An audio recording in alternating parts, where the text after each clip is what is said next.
Good morning, good morning, good morning, good morning. Claire Ackers here, coming to you live from Sunnybank Mills in Farsley. How are you on this cold and frosty Thursday morning? It's just coming up to 10:15, and I hope your week is going swimmingly.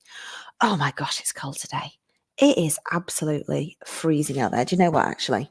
I'm going to put my office rug over my knees because I am that rock and roll. Kids absolutely loved the school run this morning, slipping and sliding all over the place. We've got about half a centimetre of snow in Farsley, but it is very exciting. And I don't know about you, but I'm starting to feel a little bit Christmassy. It's the 30th of November. I think we can go there. I've got my sparkly frock on because I've got my first Christmas party this evening. And yeah, let's just do it. Let's just go in and go full Christmas. Um, so I have been very much looking forward to sharing today's conversation with you. And it's called The 10 Signs That You Must Tackle Your Imposter Syndrome Now. And the reason I've chosen to talk about this today is because I delivered this workshop twice last week to two different audiences, very different audiences, but it was so impactful. And it was so eye opening that I felt it was really, really important to share this with you as well. So if you're watching me live, please do say hello in the comments and let me know you're there. And if you are catching up a little bit later, then please say hello with hashtag replay. If you are brand new to my world, my name is Claire Ackers. I am an authenticity coach, which is a made up job title, which is one of the joys of being a female entrepreneur, is that you can make up your own job title. But what I basically do is I help female entrepreneurs, I help female leaders stand in their authentic power and grow aligned and impactful businesses. And talking on imposter syndrome is a really, really key part of that.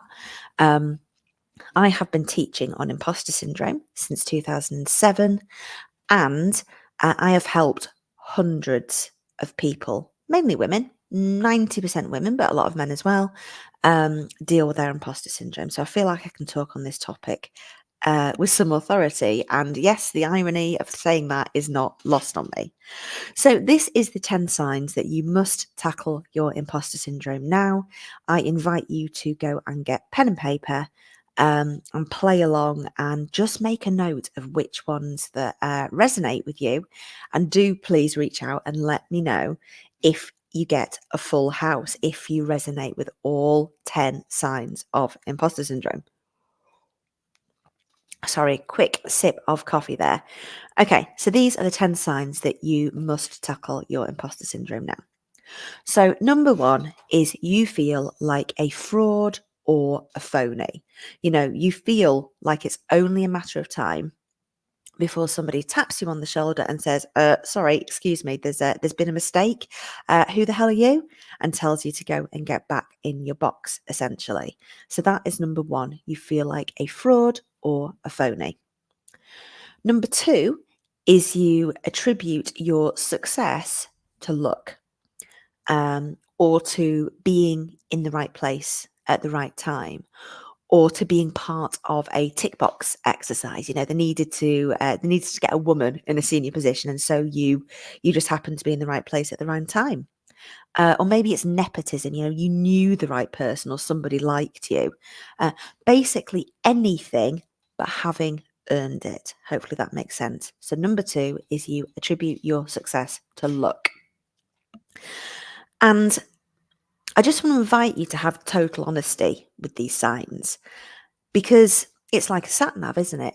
If there's no point putting in your destination if you do not know what your starting point is. And so you've got to have total honesty and total awareness of where you are now if you've ever got any chance of changing things. So please, I invite you just to be honest if any of these signs are resonating with you. Okay, so let's move on to number three, which is you seek approval or permission. Basically, you're seeking that outside validation, that outside green light, or that pat on the head. And this is basically where you don't trust your own judgment, you don't trust your own intuition, And so you are waiting for the green light from somebody else. And also alongside this comes into a desperate need for recognition, comes into this one as well. So that's number 3. You seek approval or permission. And then number 4 is you are a chronic overachiever. Or alongside this one as well, you are a control freak. Basically, you're Superwoman. My God, you have got something to prove if you resonate with this one. You do all the things, you've done all the things, you work your backside off and you over prepare for stuff. But the problem with this one is, if you resonate with this one, is that you never feel secure, no matter how much you do, and you never feel satisfied. So that is number 4. You are a chronic overachiever. Number 5 is a really interesting one. It's one of my favourite ones, which is where you are paralysed by new level, new devil. New level, new devil. Let me know if you've heard of this one before. So this is where basically you have big dreams, but your imposter is keeping you small. Because every time you take a step towards claiming those big dreams, your imposter, that new devil, pops out to go, are you sure? Not sure about that. That could be a bit scary. You could go wrong. You could end up looking stupid, like you've got egg on the face.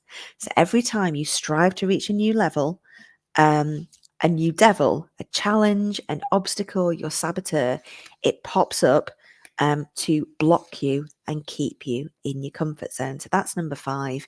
You are paralysed by new level, new devil. Number 6 is procrastination and or being a busy fool. And perfectionism comes on to this one as well, actually, as well. So if you resonate with this one, it's a really good way of keeping busy, so you don't need to do the scary things. And it could also manifest as being too busy, if you're really honest with yourself, to do the scary things that are actually going to move the needle for you. Like perfectionism, you are so busy trying to get it right, you actually lose sight of why you're doing it, and maybe doing the scary things that are outside your comfort zone that are actually going to be impactful for you. So number 6 is procrastinating or being a busy fool. And then number 7 is obsessing over mistakes and or criticism. And this isn't a biggie, and I see this one all the time. This is where you lie awake at night obsessing at 2 a.m. about the slightest mistake that you made that probably nobody else even noticed. Or maybe you got some constructive criticism, but you take it to heart and as fact and take it into your internal armor. And you just basically feel like the worst person in the world. You know, you're obsessing over mistakes and criticism. That is number 7. And then moving on to number 8, this is where you tone down who you are and tone down your voice in order to fit in order to belong. And it's where you find yourself conforming to corporate beige or biting your tongue so often that it looks like a sieve. And you feel, whether consciously or subconsciously, that you need to be somebody else in order to belong. And I just want you to remember that it's so important to take radical responsibility for where you are right now. You need to recognize exactly what you're doing in order to have that opportunity to change. And there is no shame in owning one or many of these. And I found it so easy to come up with this list because I've done all of them myself at one time or another. So if one of these signs or many of these signs are resonating, please be honest. Type it in the chat box, make a note of it somewhere, acknowledge that is what is your truth at the moment. Okay, let's move on to number 9, which is where you are stuck in the gratitude or the good enough myth. So this one is really common in women, and it's all about feeling like you should be grateful for all the wonderful things that you have in your life, that somehow it would be greedy to go for more, that somehow you would jinx all the amazing stuff you have already if you really go for it, if you really shoot for the stars. And also if you Maybe if you stick your head above the parapet and really go for everything that you could be, you might become a target.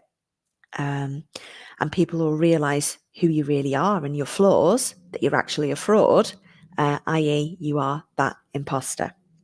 So that is number 9, being stuck in the good enough gratitude myth. And then finally, we have number 10, which is giving up and accepting the status quo. And this is if you are well aware that you have imposter syndrome and you've tried to tackle it before. Maybe you have used some of the sticking plaster methods that are out there, the ideas of feeling the fear and doing it anyway, or faking it until you make it. And those sticking plasters, they have probably worked for a bit, but then something has happened to sabotage your results. Maybe something's gone wrong. Maybe you've had some bad feedback. Maybe you've self-sabotaged, and then your imposter pops up to go, see, knew you shouldn't have tried and done the thing. And then you give up and accept the status quo.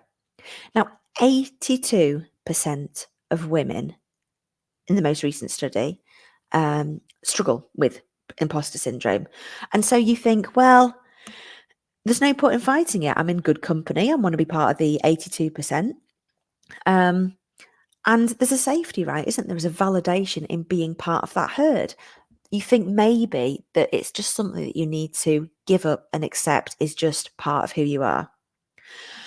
So hopefully you can see yourself in a few of these signs. And I do say hopefully, because if you're watching this, if you've been here for 12 minutes now, then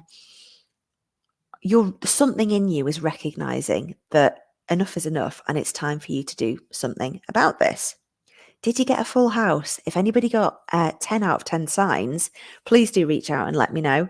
You wouldn't be the first to get 10 out of 10, but I'm always really interested to know which of the signs resonate with you.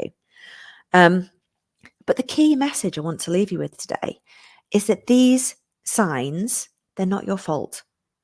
They are not your fault. It's a conversation for a different time. But for now, if you take nothing from today's conversation, I want you to know that imposter syndrome and the way that you are feeling, it's absolutely not your fault. Whether you are crippled by imposter on a daily basis, or whether it's something that just pops up every now and then when you do something a bit stretchy, something a bit outside your comfort zone, imposter syndrome is not your fault. And in fact, you are biologically, physiologically, evolutionarily, I think that's the right way to say it, and societally wired to have imposter syndrome. And to be honest, it triggers my imposter syndrome having to pronounce those words correctly. But, and this is the big but, it is up to you whether you decide to do something about it. For real this time, actually going there to draw a line in the sand, to decide that it is your time and enough is enough, and you are ready and willing and able to make permanent and sustainable change. Because you absolutely can. All you need to do is take radical responsibility for where you are right now and decide enough is enough and it is your time to change. Now, I want to make an invitation and think of it as giving yourself a Christmas present. Doors are open right now to my Imposter to Impact Academy. This is for female leaders and female entrepreneurs who are sick of playing small and letting their imposter run the show, and they want it to be their time. What you are going to get is all the tools and knowledge and strategy to confidently tackle and reprogram your imposter. For real this time.